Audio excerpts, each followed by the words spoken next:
Oh yeah, yesterday's game happened, and I think everybody knows that whatever they drew up at the end of the game did not happen.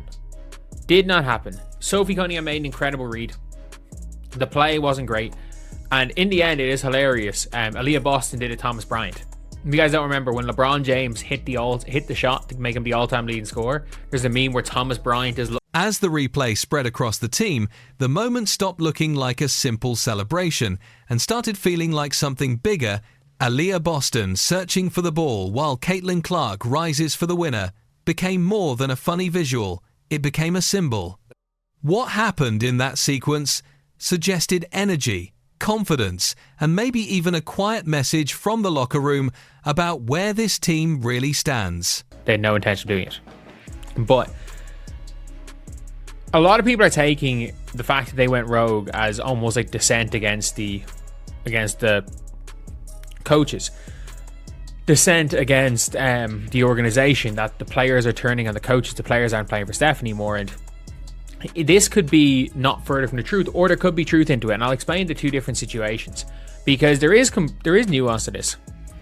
There is absolutely some nuance to this entire conversation, and if we're being real here, a lot of people are looking at this and trying to compare it to the fact that, you know, she completely lost the dressing room in Vanderbilt, and we'll know in the next. Here's why that final possession matters so much.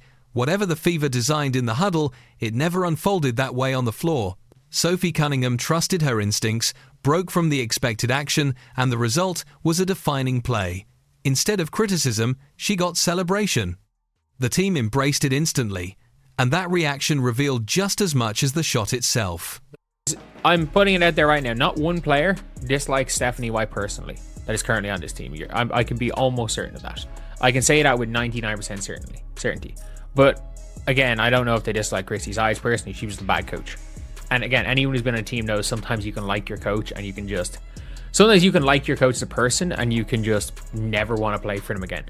I've had plenty of coaches like that through my life where I'm like, I genuinely, like, I have nothing as a person, I just can't play for them anymore. Before jumping to conclusions, one thing needs to be separated clearly.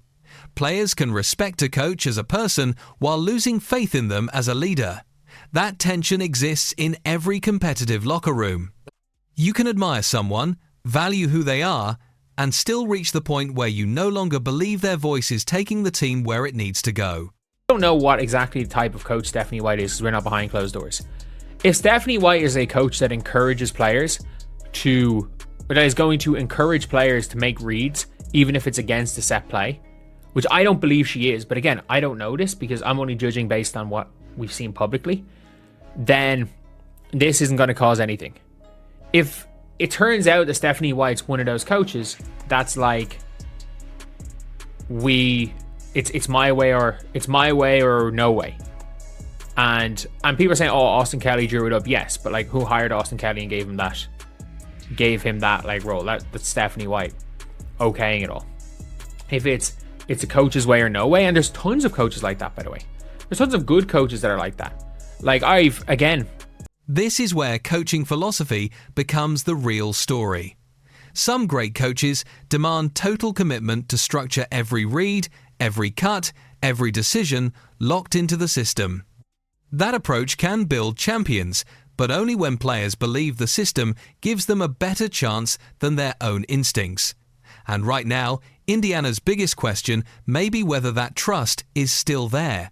I think I made a read or something that was against what he said.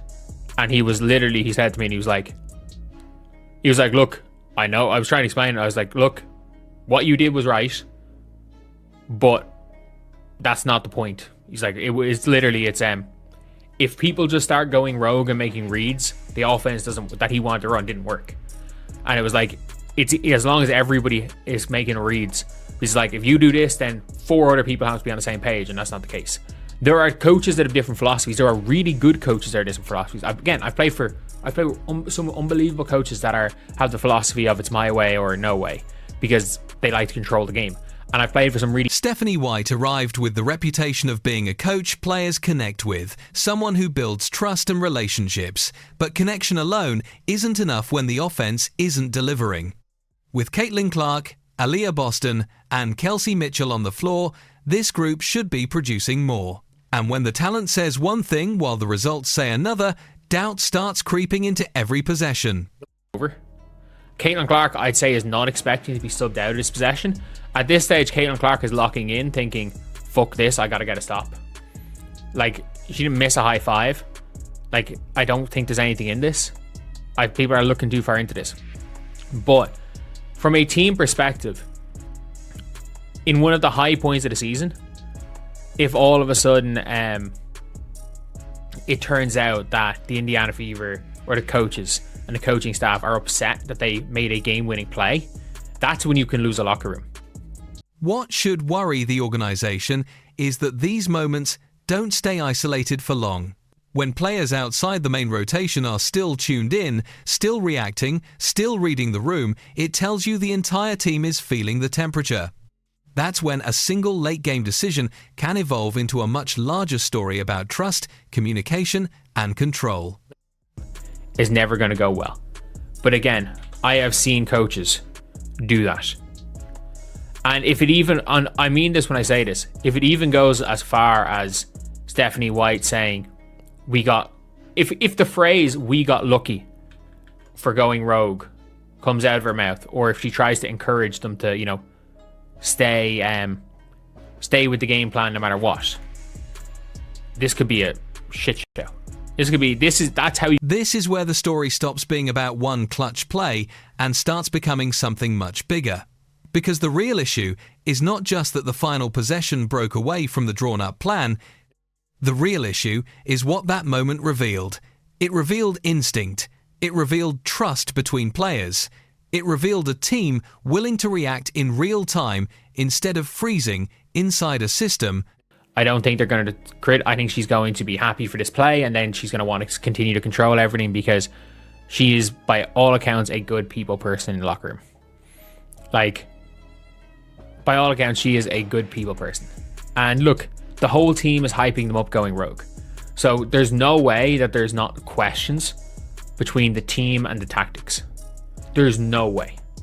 Like, I would be shocked, completely shocked, if there are players on the team that are not questioning their tactics. Like, that are not questioning the way they're playing. That are not questioning, because they have the 9th best offensive rating in the league.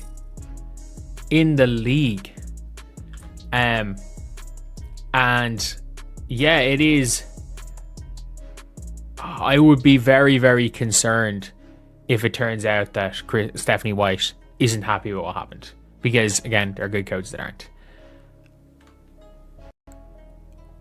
And if Stephanie White saw that moment as confidence and basketball intelligence, then maybe it becomes the spark that unlocks this team.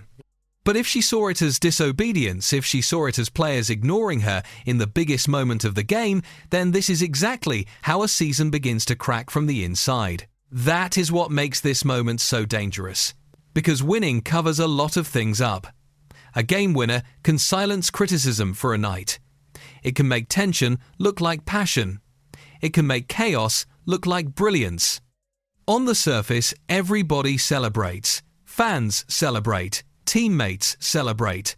Social media turns it into a statement play. But inside a franchise, people are often reacting to two very different stories at the same time.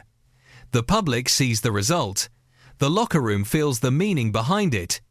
And if the meaning of that play, internally, is that the players trusted themselves more than they trusted the call, then what happened in those final seconds may have said more about the team than any post-game quote ever could. That is the part nobody can afford to ignore. Because if Stephanie White is privately upset about what happened, she probably will not say it publicly. She cannot. Not after a game-winning sequence, not after a moment that gave the team life. Publicly criticizing that kind of play would be organizational suicide. It would be a disaster in front of the media, a disaster with fans, and an even bigger disaster inside the building. So if frustration exists, it will not show up in a press conference first. It will show up in the little things. It will show up in the tone of a film session.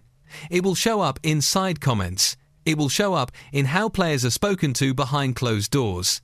It will show up in whether freedom is encouraged next game or quietly taken away.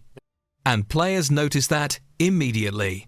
They may not respond right away, they may not challenge it directly, but they feel it. Players always know when a coach is angry about the outcome, and they definitely know when a coach is angry about losing control. That distinction changes everything. Because if the players walk away from that moment thinking, we trusted our instincts and won the game, but the coaching staff walks away thinking, they ignored us and got away with it, then both sides are leaving the same moment with completely different interpretations.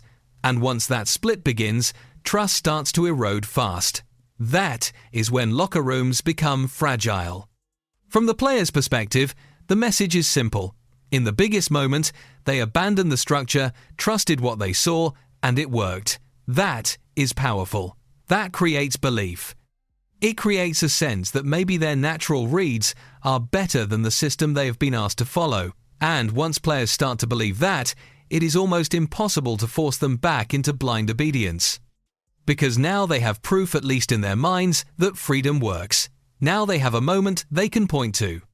Now they have a reason to question every possession that feels over-controlled, every set that stalls, every rigid instruction that ignores what is actually happening on the floor. That is why the response to this matters more than the play itself. If the coaching staff responds by doubling down, by emphasizing discipline, structure, and strict adherence to the original plan, then the players may hear something very different from what the coaches intend. They may hear, we care more about being obeyed than about what actually won the game. And once that idea enters a locker room, the damage is brutal. Because players can survive tough coaching. They can survive criticism. They can survive demanding systems. But what they almost never fully recover from is the belief that their voice, their instincts, and their feel for the game are being ignored in favor of pure control. Once a team starts believing that, the coach's authority changes. It no longer feels like leadership.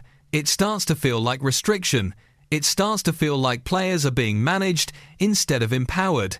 And for a roster with offensive talent, that is especially dangerous. Talented players need accountability, yes, but they also need oxygen. They need room to create. They need to feel trusted when the game breaks down and the script no longer fits the moment. If they begin to feel that every off-script success will be treated like a problem instead of proof, then they stop playing free. They start second-guessing. They hesitate. They become careful instead of dangerous. And that is when a team loses its edge without even realizing it. That is how the collapse begins, not always with a fight, not always with drama, but with hesitation. And hesitation kills teams. Because the next time the game is on the line, what happens then? Do players trust what they see, or do they freeze, wondering whether making the right basketball read will create problems later? Do they play to win, or do they play not to upset the staff? That internal conflict is poison. The moment players begin filtering their instincts through fear of correction, the offense loses rhythm, confidence drops, and frustration grows. And once frustration grows in a locker room that already has talent, expectations, and pressure, the emotional temperature rises fast. That is why this could become a defining moment for Stephanie White. Not because one play determines a season, but because her response to one play might. If she embraces it, if she frames it as trust, awareness, and basketball intelligence, then this moment could actually strengthen the team. It could become the point where players feel more empowered, where the offense opens up, where the relationship between structure and freedom finally finds balance. But if she resists it, if she treats it as rebellion, if she quietly sends the message that winning the wrong way is still wrong, then she risks creating the exact kind of disconnect coaches never recover from. Because once players believe the staff values control more than results, the room is gone.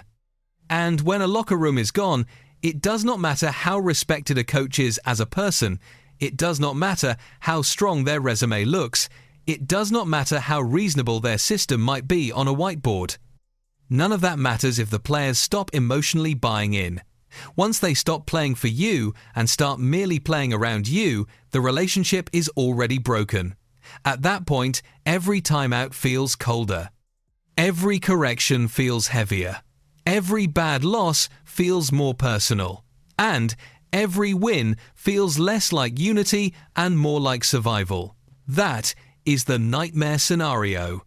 Because from the outside, people will still see a basketball team.